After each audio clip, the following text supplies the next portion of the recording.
Bonjour à tous, soyez les bienvenus pour Flavie en France à Autun. On était en train de faire bouger en dansant. Super cher. On était en train de faire bouger la roulotte de Sus et de Paola. Bonjour mesdames. Bonjour Flavie, bonjour. Comment ça va?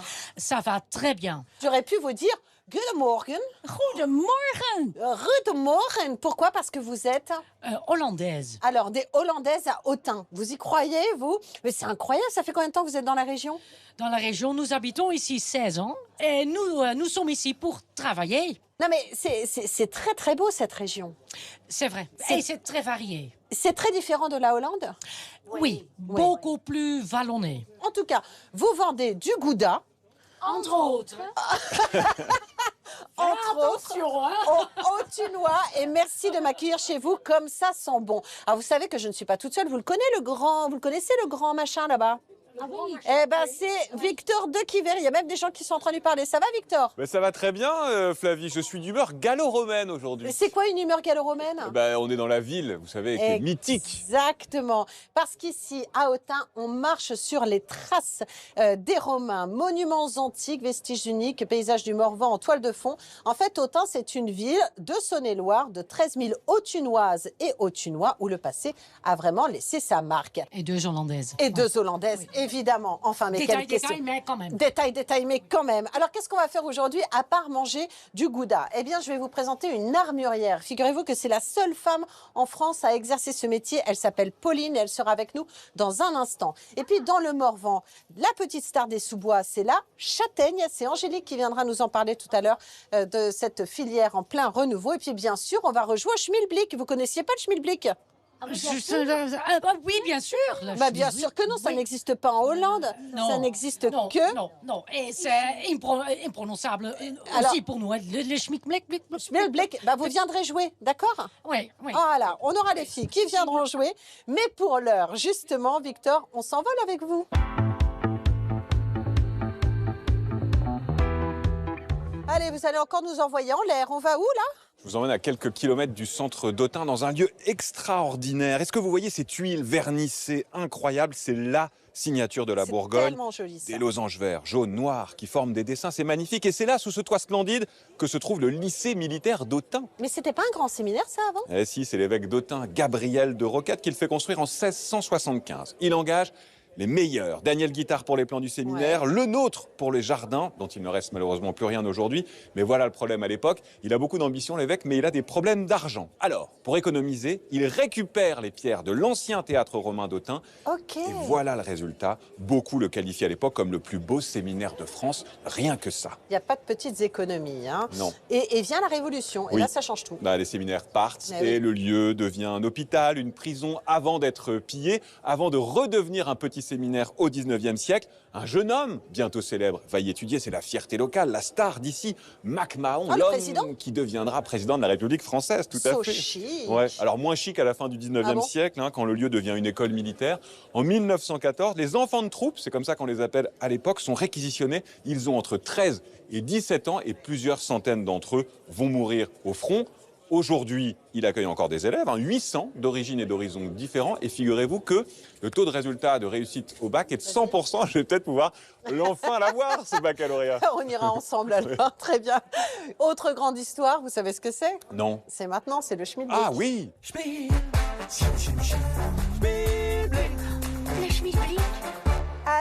Alors, le schmilblick, nous en sommes à 80 €. On fait le point sur les infos. Victor, donc ça peut tenir dans la poche. Ça peut tenir dans la poche, il doit y avoir du papier dedans, c'est un peu de végétal aussi, c'est pas comestible, ça n'est pas du tissu. La cagnotte est à 81 €, vous venez de le dire. Bonjour monsieur. Bonjour, comment allez-vous? Bonjour, ça va? Comment vous appelez-vous? Richard Braun. Alors, Richard, Flavie Flamand, Victor de Quiver, enchanté Richard. Enchanté, Braun. bonjour. Alors, vous arrivez, et la première chose que vous avez faite, c'est... Oui, j'ai regardé, oui. Ah oui, c'est pas facile cette histoire, hein. Hier, il a légèrement avancé, ce schmilblick. Ce que vous voyez là, c'est un détail d'un objet que vous devez trouver. Est-ce que le schmilblick, on peut écrire dessus?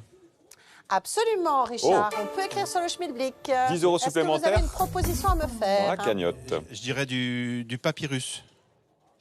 Dis donc, ce serait pas le meilleur d'Autun. Je sais pas, moi. Bravo, Richard. C'est vrai, c'est ça? Vous venez de faire tomber le schmilblick. Ah. Effectivement, on va regarder cette image. Regardez ce détail, c'était cette photo. Et donc, vous venez de remporter le schmilblick. Ah bah, dis donc. Bravo. T'es pas venu Non, pour mais, ça eh. en plus. Ouais. Bah, moi, je dis bravo, c'est Bah, super. merci beaucoup. Prochain schmilblick, c'est tout de suite. On va écouter l'indice. Voilà, c'est un son cette fois-ci. Écoutez bien. Chut. De quoi s'agit-il? C'est votre nouveau schmilblick. Qui vient jouer pour ce nouveau schmilblick? C'est un son qu'on va réentendre, bien évidemment. Bonjour. Bonjour. Comment vous appelez-vous? Alors, je m'appelle Max. Max, soyez le bienvenu. Qui êtes-vous, Max? Alors, j'habite à Autun et je suis retraité. C'est chouette la retraite? Ah oui, très bien. Ah, vous en profitez? Oui, je fais plein de choses. Bon, qu'est-ce que vous faites? Alors, je joue à la pétanque. D'accord, ok. Je fais partie d'un club de Scrabble aussi à Autun. Est-ce que vous avez déjà mis schmilblick dans le Scrabble? Ça pourrait être un mot, mais il est long. Non, encore pas. Eh bien voilà, vous savez que vous pourrez maintenant y penser. Il va falloir le faire avancer. On va écouter encore une fois l'indice. Silence sur la place du marché. C'est parti.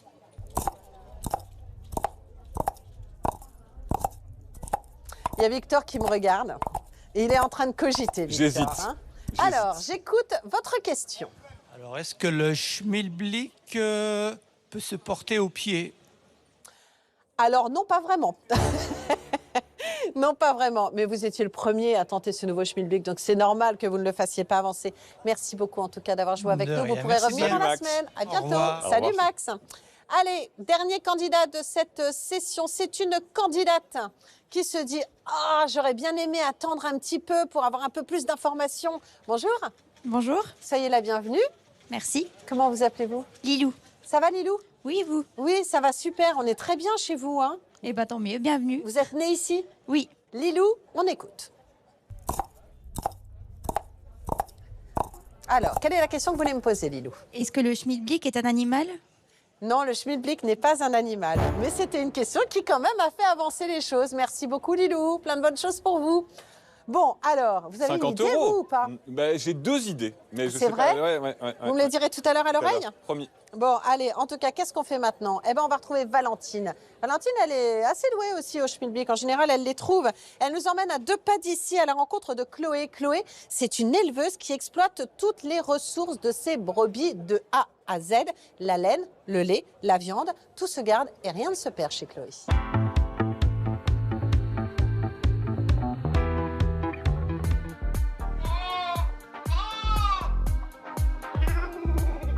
Flavie, tu m'as dit de rencontrer des gens passionnés à côté d'Autun et je crois que j'ai trouvé la perle rare. C'est Chloé qui élève ses brebis et qui valorise tout ce que sa ferme lui offre. Et c'est pour ça que je suis aussi bien entourée. Bon, j'y vais parce que je crois qu'elle m'attend. On a du boulot aujourd'hui.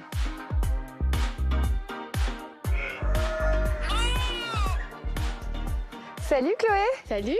Alors, il paraît que tu élèves des brebis. Ouais, tout à fait. Et là, c'est l'heure du biberon, donc si tu veux, tu peux venir m'aider à les donner. Le biberon pour les agneaux? Ouais. Ah, trop bien! Voilà. Salut les copains! Comment ça va, vous? Oh! Un Dis-moi, petit tu biberon. pèses ton poids, toi? Ah ben, comment ça? La cantine est bonne, hein? Oh, c'est trop mignon! C'est tellement choupi! Et du coup, ils sont noirs, eux? Eux, ils sont noirs et c'est des noirs du Velay. Ils sont tout noirs. Flavie, tu veux pas que je t'en ramène un, quand même? Regarde-moi ça, là. Regarde comme il est mignon. Et donc, du coup, tu les élèves pour la laine? Je les élève pour alors leur laine. Et donc, je valorise évidemment donc, la viande d'agneau et des savons au lait de brebis.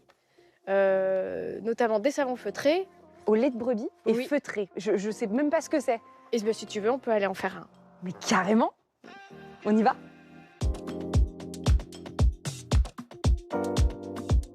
Alors là, on va faire un savon feutré. C'est ce que je vois là. Voilà, c'est ça. C'est trop mignon! Ouais. Donc, du coup, c'est quoi exactement? C'est un savon avec de la laine autour? Voilà, donc en fait, on va utiliser un savon. Alors, c'est des savons que je fais moi au lait de brebis. Et ensuite, on va les emballer de laine cardée. Donc, ça, c'est la laine de mes brebis. Bon, ça va? C'est pas trop moche? Et bien là, c'est bien. Franchement, c'est pas mal, non? On prend une chaussette en nylon et on vient glisser le savon à l'intérieur. Alors, on fait ça pour pouvoir bloquer la laine, histoire que quand on va tremper dans l'eau, la laine ne se délite pas. Quand tu dis feutrer, ça veut dire quoi exactement? J'ai du mal à Feutrer. comprendre. Alors, en fait, dans la laine, la laine, elle a plein d'écailles. Voilà. Et quand on la trempe dans l'eau chaude et qu'on vient la frotter, les écailles, elles viennent s'accrocher entre elles. Et se resserre. Et c'est comme ça, elles se resserrent. Et c'est comme ça qu'on fait un tissu. Ok, et qu'est-ce que je fais là? Là, hop, et puis on essaye de masser tout doucement pour faire venir la mousse. Déjà, dans un premier temps, il faut arriver à faire venir la mousse. Voilà, et une fois que tu as fait ça, on peut enlever notre chaussette. Voilà, et donc en fait, là, on va continuer. C'est tellement, tellement agréable. À la fin, on le laisse sécher tel quel. Et voilà, il est prêt. Et où est-ce que tu vends ça? Alors moi, je les vends dans un magasin de producteurs qui est juste à côté de la ferme. Ah bah génial! Ouais. On va aller voir ça. Je finis mon savon et on y va. Ah oui, mais je m'attendais pas à un magasin aussi grand. Ouais.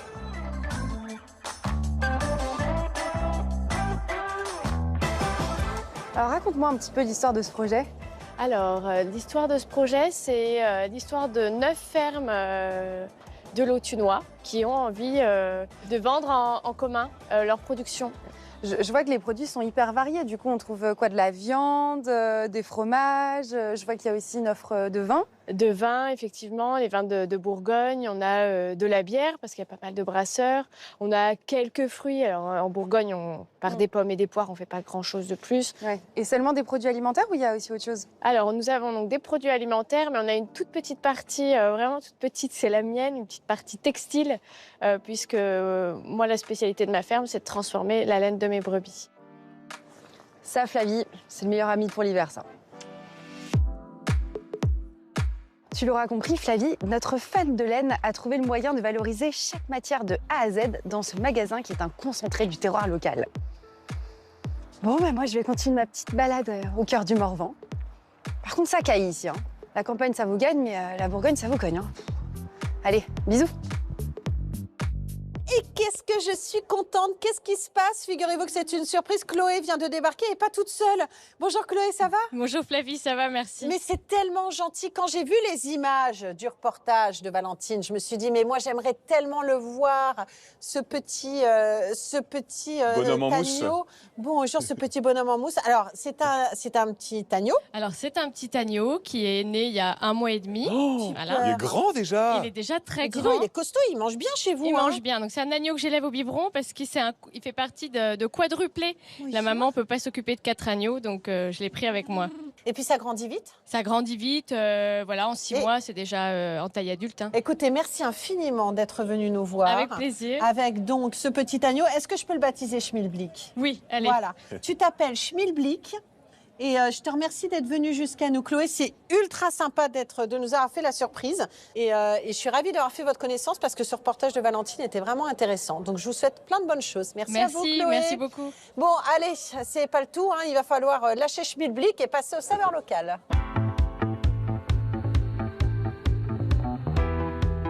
Alors moi, ce que j'aime dans cette émission, mon cher Victor, c'est qu'elle est pleine de surprises. On arrive dans un endroit, on a l'impression de tout savoir, ou en tout cas, on est curieux de tout connaître, mais on a l'impression de border un petit peu cette émission. Et pourtant, il y a des surprises, comme nos têtes d'affiche du jour, Angélique et Anselme, bonjour. Bonjour Flavie. Soyez les bienvenus tous les deux, qui viennent avec leurs copains. Alors, Anselme, vous allez m'expliquer ce qui se passe, que moi, je ne contrôle plus cette émission. Ça va, Anselme? Ça va, merci beaucoup Flavie. Alors, il se trouve que c'est les Romains qui ont apporté les châtaignes dans le Morvan, puisqu'on parle de la châtaigne. Ouais. Et donc, on a vu qu'il y avait quelques Romains. Ah bah voilà, merci.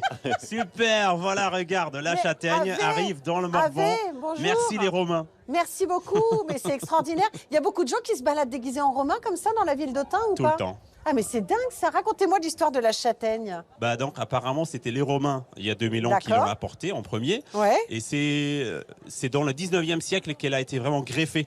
Ok. Et donc, c'est depuis le 19e siècle qu'on a des châtaignes greffées, ça veut dire des grosses châtaignes, comme ça, celle-là que tu as comme dans la main. celles que vous produisez, que vous transformez, Tout qui à sont fait. donc vos châtaignes et qu'on va goûter. Alors, moi, je me pose toujours une question, je ne sais pas si c'est la même chose pour vous, Victor, c'est qu'on parle toujours de crème de marron, on parle toujours de glaçons marron, enfin bon, mais c'est de la châtaigne ou c'est du marron? C'est quoi la différence? La châtaigne, en fait, c'est le châtaignier qui pousse sauvage, en fait. D'accord. Et après, du coup, on greffe, en fait, sur cette base, une variété de châtaigne. D'accord. Et du coup, le fruit grossit, devient plus gros, plus Ok. joli, et du coup, ça devient un marron. D'accord.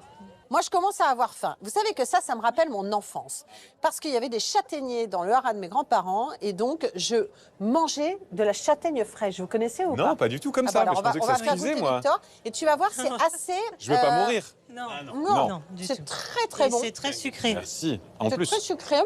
C'est très ferme. Quand c'est frais, c'est un peu amer, voire astringent. Ouais. Mais là, elle a déjà 2 mois depuis la récolte. Et du coup, Ça, c'est bon. le sucre se concentre et c'est bon. Ouais.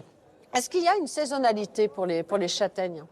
Oui, du coup, ça va être de octobre à novembre. D'accord. On va ramasser vraiment la plus grosse partie de la récolte de châtaignes. D'accord. Il y a plusieurs variétés de châtaignes ou c'est toujours la même en fait, celle que Du vous mangez? coup, effectivement, il y a plus de 700 normalement variétés Ah de bon châtaignes. Bon, en tout cas, la châtaigne du Morvan, on la met à l'honneur grâce à vous aujourd'hui. Alors vous faites plein de trucs avec vos châtaignes. C'est ça. On a des châtaignes du coup qu'on fabrique avec du miel. Donc ça, c'est ça. ah ouais, on là. dirait presque des... Regardez. C'est comme des marrons glacés en Ouais. fait, mais beaucoup moins Du sucrés. litchi Vous permettez, aussi. on peut goûter? Allez-y. Oui, allez-y. Allez-y, Victor. Allez, hop, prenez. j'y vais. Tac. C'est beaucoup moins sucré que le marron glacé, mais par contre c'est beaucoup plus naturel et en plus Merci, fait avec les du Romains. vrai miel qu'on fait aussi à la C'est maison. bon.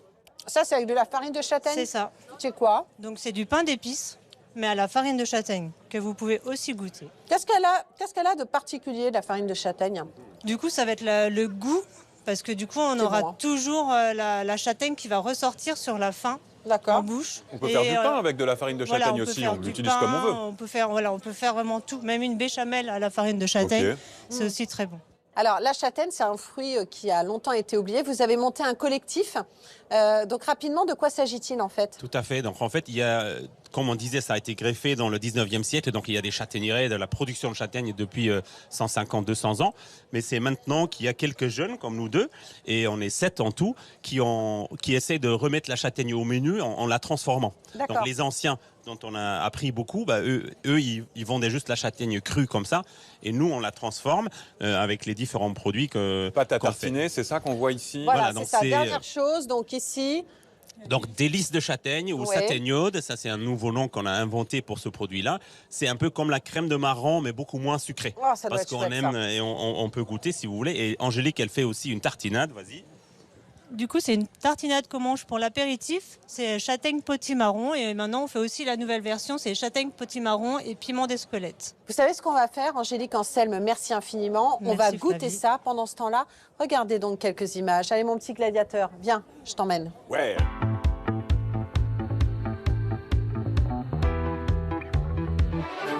À Autun, la cité fondée par Auguste à la fin du 1er siècle avant Jésus-Christ conserve encore son impressionnant rempart romain long de 6 km.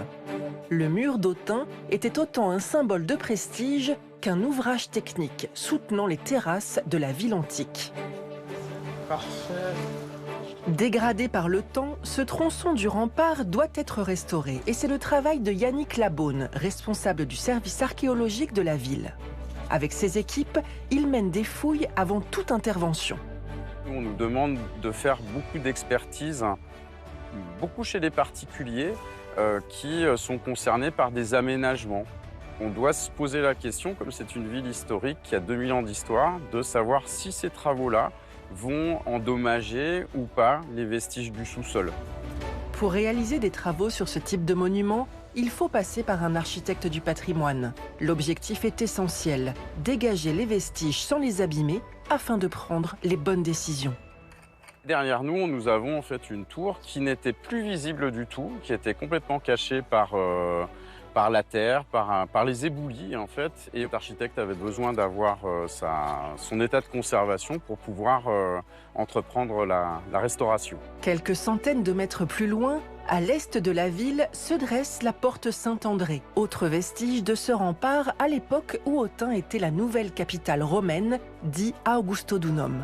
Le grand intérêt de cette porte, c'est qu'elle est très bien conservée. C'est-à-dire qu'on a la partie centrale avec les grandes baies pour les chariots, les petites baies pour les piétons, surmontée d'une galerie supérieure. Aujourd'hui, la porte Saint-André demeure l'une des portes romaines les mieux conservées du monde antique. Une entrée majestueuse vers 2000 ans d'histoire. À Autun, des bénévoles redonnent vie à la riche histoire gallo-romaine de la cité. Viens un petit coup de main, s'il te plaît. Corentin et d'autres passionnés enfilent les armures de la Légion 8 Augusta de l'armée impériale. Ce qu'on montre, c'est le soldat romain du 1er siècle après Jésus-Christ. Là, on peut avoir des cottes de mailles qui vont être aux alentours d'une dizaine de kilos, 10 ou 12 kilos. Les boucliers font à peu près 4 à 5 kilos. C'est vraiment l'objectif en fait, de pratiquer ce qu'on appelle l'archéologie expérimentale. Voilà. C'est-à-dire les montrer, les porter, expliquer au public comment on se sent avec, quelle était leur utilité. Intente. Scuta, Pilar, Sursum. Dex, Dex, Dex, Index. Construit aux environs de 70 après Jésus-Christ, le théâtre témoigne lui aussi du passé antique de la ville. Avec ses 148 mètres de diamètre, il apparaît comme le plus grand du monde romain après celui de Rome, pouvant accueillir jusqu'à 20 000 spectateurs. Consistere. Devant ces gradins, les légionnaires reprennent vie.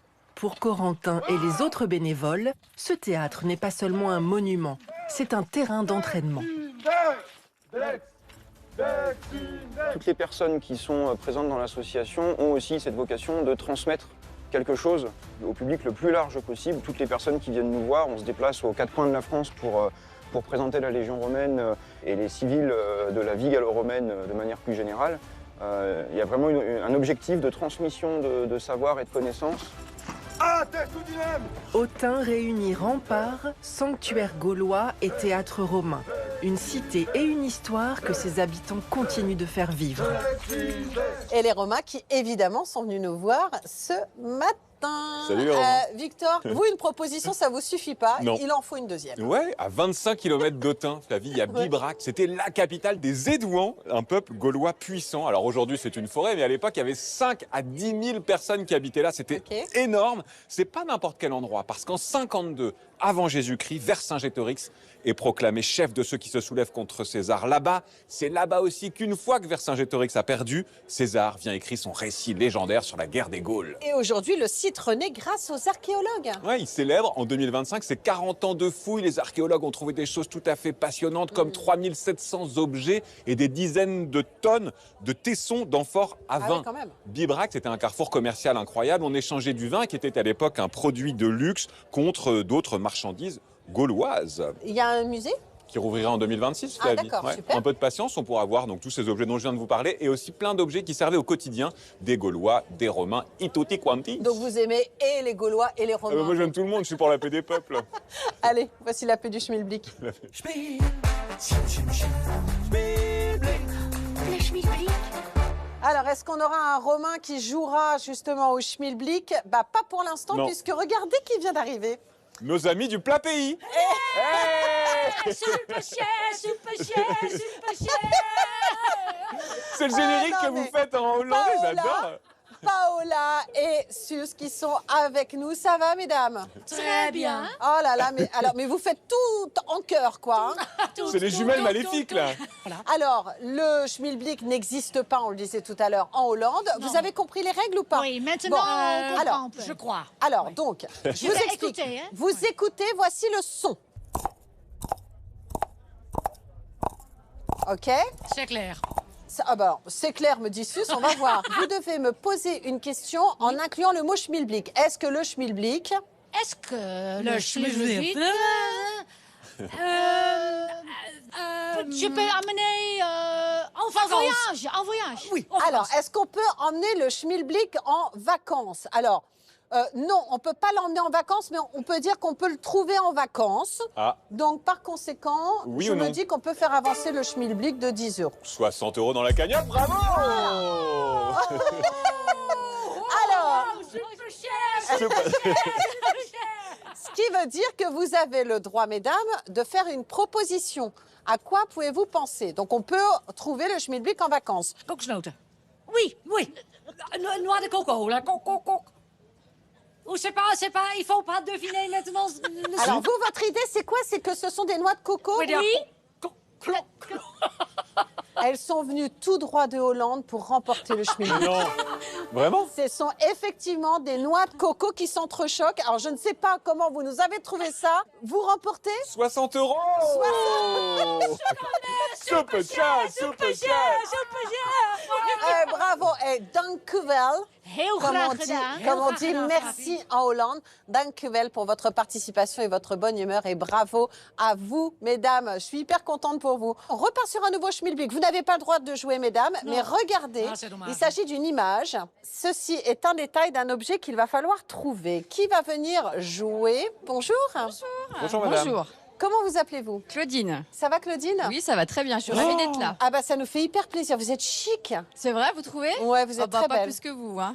Quelle est la question que vous alors, pourriez c'est me dommage poser? parce que j'avais une très bonne question pour le schmilblick d'avant, mais, Ah bah oui, mais là, c'est oui, raté. forcément. Il a Donc été là, remporté. je suis prise de dépourvu. Une question très large, ça marche très toujours. large. Ah, est-ce que le schmilblick est un art? Non, c'est pas véritablement C'est un pas vrai- art. c'est Non, pas non, non, c'est véritablement pas un art. Non, je suis Oui. désolée, Claudine. Bon, vous n'avez bah, pas écoutez, fait avancer le schmilblick. Je vous souhaite une bonne journée quand même. Voilà. Ah Mais ouais, on bonne s'en journée, sera- Claudine. Merci. Merci Au revoir. beaucoup. Au revoir. En tout cas, Claudine, le prochain schmilblick, évidemment, ce sera dans un instant. Mais pour l'heure, vous savez ce que l'on fait? C'est l'heure de notre tête d'affiche.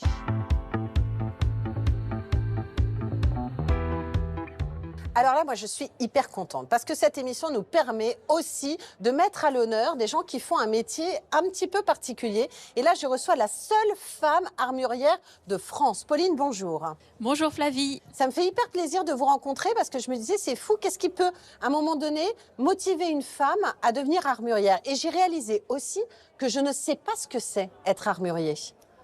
Alors, moi je suis passionnée par l'objet. Oui. Déjà à la base, passionnée par l'objet parce que c'est le seul métier où vous touchez toutes les matières. Vous C'est touchez le bois, le fer, les matières précieuses. Il faut que ça fonctionne et que ça fonctionne bien. Oui, mais ça veut dire que vous créez des armes ou ça veut dire que vous vendez des armes? Alors moi à la base, je suis armurière. Moi j'ai un brevet des métiers d'art en armurerie D'accord. qui me permet de fabriquer des armes. Donc vous fabriquez des armes Des dont on pistolets se sert. Des pistolets, non, je ne les fabrique pas. Je fabrique des armes de chasse. Vous voulez bien voir, Victor? Ah ouais, c'est beau. J'ai apporté la moitié d'une arme, pas juste une crosse, parce que la crosse, c'est juste la partie en bois. Ah d'accord. Il faut savoir que dans la fabrication d'une arme, c'est comme une maison, il y a à peu près une douzaine de corps de métier. Ok. La personne qui fabrique la crosse, la personne qui fait cette petite chose qui est le quadrillage, D'accord. la personne qui finit la crosse, la personne qui fait la gravure, la personne qui ajuste le canon, enfin bon bref, il y a D'accord. à peu près 11 corps de métier. Donc D'accord. Je vais bien le montrer devant la caméra pour qu'on puisse voir donc C'est- tous les détails Hyper beau. qui sont là. C'est quoi comme Regardez, bois? comme travail. c'est du noyer. Du noyer, ouais. D'accord. Ok. Combien de temps pour faire ça? Alors moi, quand j'ai eu le bonheur de pouvoir en fabriquer, il faut 1 an et demi. 1 an et demi. Mais pour- parce que j'ai tout fait. Généralement, pour fabriquer une arme, selon les artisans et selon en fait l'équipe qu'il y a derrière, il faut entre quelques mois et plusieurs années. Et le prix d'une arme comme ça, c'est quoi? Alors là, je vous ai amené un très beau modèle à Ah, ok. platine belge. D'accord, c'est très Ça lourd. peut valoir plusieurs dizaines de milliers d'euros. Ok, d'accord. Mais Évidemment. pour une arme, pour pouvoir avoir une arme en tant que chasseur, vous pouvez tout à fait acheter une arme à partir de 200 euros. D'accord. Donc, je rappelle que c'est un métier très beau que vous faites, très noble, et qu'il faut évidemment pour ce genre de choses avoir un permis. Obligatoirement, un évidemment, permis de chasse et que validé. Voilà, et que tout ça est très réglementé. Exactement. Merci infiniment, Pauline. Merci à C'était vous. hyper intéressant. C'est passionnant. On Merci. apprend plein de choses grâce à vous, et donc on découvre aussi, et c'est ça, Flavie, en France, on découvre des métiers. Merci, Merci. à vous. C'est le retour du schmilblick.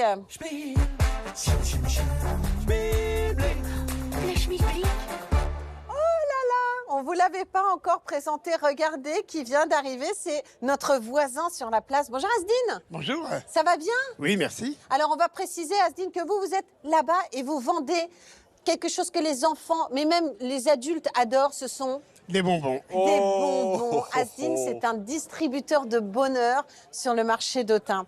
Asdin, en forme? Oui, Bon, il va falloir faire avancer le schmilblick. peut-être. Alors, c'est un tout nouveau schmilblick, Asdin, hein. Ça rigole pas, hein. D'accord. Allez, Asdin, quelle question voulez-vous me poser? Est-ce que le schmilblick est un minéral? Eh ben non, Asdin. Le Aïe. schmilblick n'est pas un minéral. Et en plus, on lui dit ça, il se marre. Donc, il faudra revenir, Asdin, ok? Pas de problème, merci. Vous pouvez me mettre un petit Scooby-Doo de côté? J'aimerais bien Oui, venir pas de vous souci. voir. Allez, nouveau candidat, candidate pour le schmilblick qui prend le relais d'Asdin. Bonjour. Bonjour, madame. Oh, vous avez de beaux yeux bleus. Comment vous appelez-vous? Marie-France. Marie-France, vous avez dû faire des ravages avec des yeux comme ça. Oui, c'est vrai. Ah, c'est Il y a vrai. très longtemps. Est-ce que vous allez faire des ravages avec le schmilblick? Ça. Je vais essayer, mais je vous promets rien. Bon, sinon vous reviendrez. Allez, dites-nous, quelle est la question que vous voudriez me poser? Alors, est-ce que le schmilblick peut tenir dans mon sac à main? Absolument. Oui, Eh, 10 euros supplémentaires, tout à 60 fait. euros dans la cagnotte. Faites-moi une proposition. Allez, regardez bien ce Une détail. petite carte postale. Non, ça n'est pas une petite carte postale. Merci D'accord, beaucoup. ok. Ah bah tiens, voilà la jolie Claudine qui revient.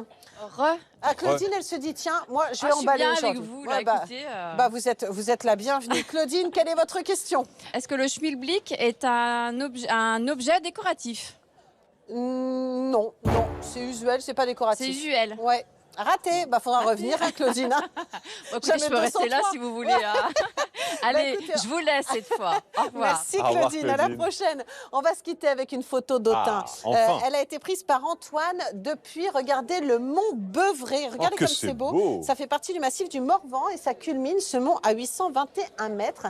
C'est magnifique. Il faudra qu'on y Incroyable. aille Ah ouais. demain matin au lever du jour, mon cher Ouais. Victor. S'il y a la brume, je vous suis. Exactement, avant de se retrouver sur la place du marché d'Autun demain, même heure, même ambiance, même bonne humeur et avec vous bien sûr. On vous embrasse, Victor. Salut Flavia, À demain. demain. Ciao. Ciao.